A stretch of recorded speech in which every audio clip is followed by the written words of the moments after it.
बार मांग कर रहे हैं कि ईवीएम हटाओ, बैलेट पेपर पर लाओ। जब अमेरिका के लोग बैलेट पेपर पकड़ रहे हैं, जापान के लोग, जर्मनी के लोग, जो डेवलप्ड कंट्री है वो बैलेट पेपर पकड़ रहे हैं, तुम कौन से इतने टेक्नोलॉजी में एडवांस है?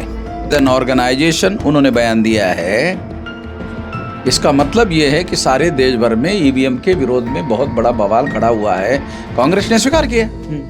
अगर देखा जाए कि कांग्रेस सुर में सुर मिला रही है और वो बार बार जातिगत जनगणना ऐसा कर रही है, तो हमारा जो आंदोलन देश में चल रहा है उसके दबाव की वजह से उसको करना पड़ रहा है, अन्यथा उसकी तो 57 साल तक सरकार थी। समझदारी भरा फैसला नहीं है। बसपा का अकेले चुनाव लड़ने का फैसला समझदारी का फैसला नहीं है।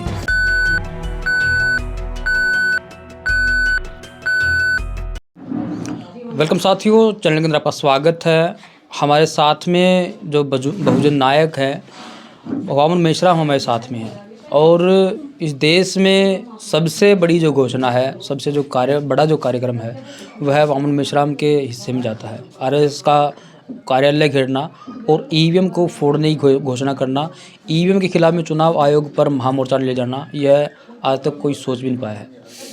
ईवीएम का मामला चल रहा है, चुनाव आयोग का जो कमिश्नर जो है वह इस्तीफ़ा दे देता है। अब 2 चुनाव आयोग के जो कमिश्नर है वह नियुक्त किए गए हैं। उसके साथ में ही 5 जो राज्य हैं उनके जो मुख्य सचिव हैं उनको हटाया गया है, और बिहार के जो डीजीपी हैं उनको भी हटा दिया गया है। कुल मिलाकर के यह जो बड़ा जो परिवर्तन है, चुनाव आयोग चाहता है कि हम लोग ऐसा लोगों के सामने शो ऑफ करें कि हम लोग निष्पक्ष चुनाव चाहते हैं। उसके पीछे का क्या कारण है हम लोग डिस्कस करेंगे इस हिसाब से। सर, चैनल के अंदर स्वागत करूंगा। जिस तरीके से ये जो बात जो चल रही है, जैसे जो दिखाया जा रहा है, क्या चुनाव आयोग इतना निष्पक्ष है? चुनाव आयोग के व्यवहार पर मेरा बहुत दिन से यकीन नहीं है। फ्री, फेयर एंड ट्रांसपेरेंट का आश्वासन भारत के संविधान में भारत के नागरिकों को दिया हुआ मौलिक अधिकार है। इसकी पर्याप्त व्यवस्था चुनाव आयोग के द्वारा हो नहीं रही है, इसलिए हम बार बार मांग कर रहे हैं कि ईवीएम हटाओ, बैलेट पेपर पर लाओ। जब अमेरिका के लोग बैलेट पेपर पकड़ रहे हैं, जापान के लोग, जर्मनी के लोग, जो डेवलप्ड कंट्री है वो बैलेट पेपर पकड़ रहे हैं, तुम कौन से इतने टेक्नोलॉजी में एडवांस है? तो बैलेट पेपर पकड़ने के लिए क्या दिक्कत है? एक बात सामने आती है, आसानी से ईवीएम में घोटाला कर सकते हैं। अगर देखा जाए कि ईवीएम की अगर बात आ रही है, चुनाव आयोग के सामने सारे के सारे जो आंदोलन है चुनाव आयोग के सामने तक मोर्चा जा चुका है।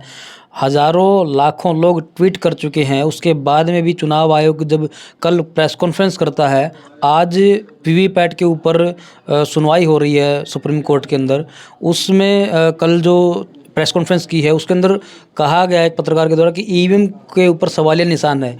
तो मजाकिया तौर पर, मजाक की जो एक भाषा जो है उसके तौर पर उसका मजाक उड़ाया गया और बेवकूफ़ बताया गया कि जो कि ईवीएम का विरोध कर रहे हैं।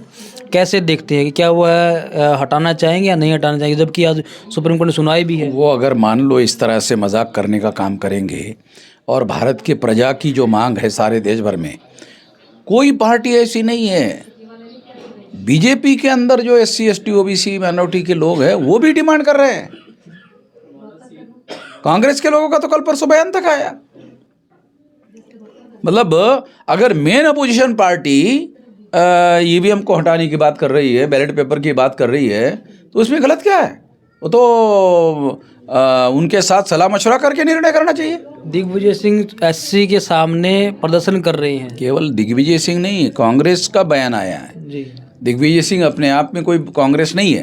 कांग्रेस एज एन ऑर्गेनाइजेशन उन्होंने बयान दिया है। इसका मतलब ये है कि सारे देश भर में ईवीएम के विरोध में बहुत बड़ा बवाल खड़ा हुआ है। कांग्रेस ने स्वीकार किया।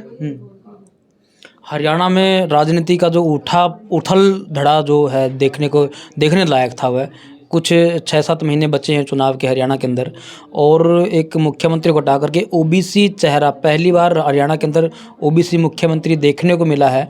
और उन्होंने 88 करोड़ के आसपास में किसानों को कुछ बजट भी दिया है। तो क्या दिखा रहा है? आपने आंदोलन किया है, ओबीसी के नाम पर वोट हासिल नहीं हो सकते, इसलिए एक ओबीसी का चेहरा लाया है। चुनाव लोकसभा का जीतने के लिए हो सकता है कि चुनाव के बाद फिर इसको चेंज कर दिया जाए। ओबीसी का एक मुख्यमंत्री था कांग्रेस का छत्तीसगढ़ के अंदर, तो वह ज़्यादा कुछ फेरबदल नहीं कर पाया।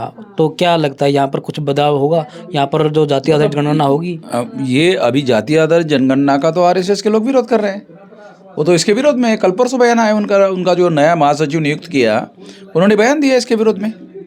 अगर देखा जाए कि कांग्रेस सुर में सुर मिला रही है और वो बार बार जातिगत जनगणना ऐसा कर रही है, तो हमारा जो आंदोलन देश में चल रहा है उसके दबाव की वजह से उसको करना पड़ रहा है, अन्यथा उसकी तो 57 साल तक सरकार थी, वो कर सकते थे। आपका आंदोलन लगभग देश भर में चल रहा है, आपने घोषणा की कि हम लोग ईवीएम फोड़ेंगे, कितनी तैयारी अब तक हुई है, क्या अपडेट देंगे? सारे देश भर में लोग केवल हमारे आदेश की राह देख रहे हैं, तैयारी है लोग हर जगह। अरे भाई देखो, वोट का अधिकार बचेगा तो संविधान बचेगा, वोट का अधिकार ही नहीं बचेगा तो संविधान कहाँ से बचेगा? तो इसके लिए हर आदमी जेल में जाने के तैयार है। मतलब वो अपने वोट को बचाना चाहता है। वो वोट को बचाने के पीछे संविधान बचाने का मकसद है। काशीराम साहब, डीके खापर्डे और दीनाबना साहब का आज आपने सामूहिक जन्म जयंती और स्मृति दिवस मना रहे हैं आप असंध के अंदर। पास में ही मुख्यमंत्री का कार्यक्रम भी चल रहा है। ये जो आपकी जो चुनावी सभा है या फिर आप जन आंदोलन नहीं कर रहे हैं? ये चुनावी सभा नहीं थी, ये तो हमारे महापुरुषों का जन्मदिन था। ऐसा नहीं है, हमारे पास चुनावी कार्यक्रम करने का जब मौका आएगा तो चुनावी कार्यक्रम भी करेंगे, पीछे थोड़ी हटेंगे। चुनावी कार्यक्रम कोई गैर संवैधानिक थोड़ी होता है, वो भी संवैधानिक होता है। जब चुनाव संवैधानिक है तो चुनावी कार्यक्रम भी संवैधानिक है। अगर देखा जाए कि भारत के अंदर एक बहुत बड़ी ताकत जो मूल्यवासी वर्ग की, बहुजनों की उभर के सामने आ रही है, और पिछले ही दिनों में बसपा का एक बयान सामने आया था कि हम लोग अकेले चुनाव लड़ेंगे। बसपा का चुनाव, उस बयान के तहत जो मुख्यमंत्री का जो उम्मीदवार घोषित किया था तेलंगाना के अंदर RS प्रवीण, उन्होंने परसों बीजेपी को जो है बसपा को छोड़ दिया है। तो क्या देख रहा है कि जो ये समझदारी भरा फैसला नहीं है। बसपा का अकेले चुनाव लड़ने का फैसला समझदारी का फैसला नहीं है। तो क्या कभी ऐसा देखने को मिलेगा कि आप कभी सत्ता के अंदर आते हैं तो जो आपकी जो आज की जो मांगे हैं वह धरातल भी पकड़ेंगी? निश्चित रूप से जब हमारे पास पावर आएगा तो हम तो प्राथमिकता में उसको करेंगे। चलिए, बहुत बहुत धन्यवाद। वामन मेश्राम हमारे साथ में हैं और कोशिश करते हैं कि जो तत्काल में जो मुद्दे चल रहे हैं उनके ऊपर हम लोग बातचीत करते रहें और आपको अपडेट देते रहें। Thank you.